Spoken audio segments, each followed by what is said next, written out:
اللہ کے بعد کس کا حق بنتا ہے؟ تو اللہ نے کہا وَوَصَّيْنَا الْإِنسَانَ بِوَالِدَيْهِ، کہ ہم نے تمہیں نا تمہارے ماں باپ کے بارے میں خاص طور پر نصیحت کی ہے، ذکر کیا ماں باپ کا، اور آگے تفصیل میں گئے، ماں کو صرف ذکر کیا، حملتہ امہ وہنا علی وہن، تیری ماں نے تجھے اٹھایا بڑے دردوں کے ساتھ، یہ وہنا علی وہن، دردوں کے ساتھ، لیکن عربی زبان بڑی خوبصورت ہے، یہ ترجمے سے اس کی اصل تعبیر سامنے نہیں آتی۔ تو اللہ تعالیٰ یہ کہہ رہا ہے اپنے ماں باپ کی خاص طور پر خدمت کرو، اور خاص طور پر ماں کی، کیوں کہ تیری ماں نے تجھے اٹھایا دردوں پر درد رکھتے ہوئے، تو پھر اوپر درد کی تہ لگتی گئی لگی، اور 2.5 سال تیرے دودھ چھڑانے تک اس نے یہ درد سہے۔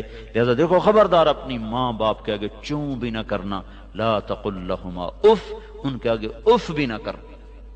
انشکر لی ولوالدیک، اللہ اس میں کتنی طاقت سے کہہ رہا ہے، ایک ہی بریکٹ میں اللہ اپنے آپ کو اور ماں باپ کو لا رہا ہے کہ میرا اور اپنے ماں باپ کا شکر گزار بن۔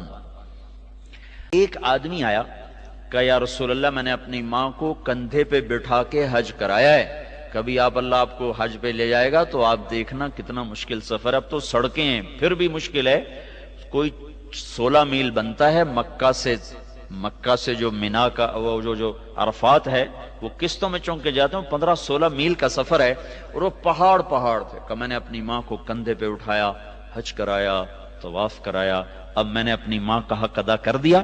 تو ہمارے نبی نے فرمایا تو نے ابھی ماں کا جو دودھ پیا تھا نا 2 سال، اس میں سے ابھی 1 گھونٹ کا حق بھی ادا نہیں کیا، 1 گھونٹ۔ میرے نبی کا فرمان ہے کاش میری ماں زندہ ہوتی اور میں عشاء کی نماز کے مصلی پر ہوتا اور میں سورت فاتحہ شروع کر چکا ہوتا، اور ادھر سے میری ماں مجھے کہتی بیٹا محمد، تو میں اس کی خاطر نماز توڑ دیتا، اور میں کہتا جی اماں جان۔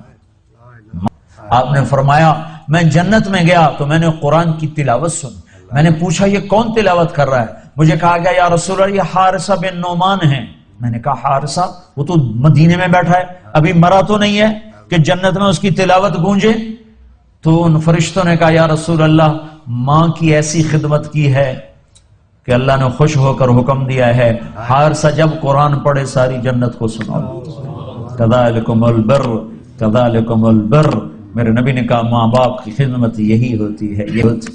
آپ نے کہا عمر تیری زندگی میں ایک شخص آئے گا یمن سے، اس کا نام ہوگا اویس، جب وہ آئے تو اس سے دعا کروانا، اس نے ماں کی ایسی خدمت کی ہے جب وہ ہاتھ اٹھاتا ہے تو اللہ اس کے ہاتھ خالی نہیں لوٹاتا۔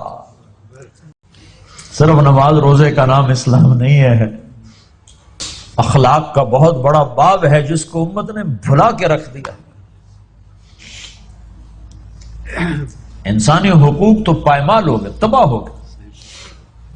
یہ ڈگریاں وگریوں سے کچھ بھی نہیں ملنے کا، اگر تم نے ماں باپ کی دعا لے لی تو اس پر جو ملنے والا ہے وہ تمہاری اگلی نسلیں بھی اس سے فائدہ اٹھائیں، کبھی بد دعا نہ لینا۔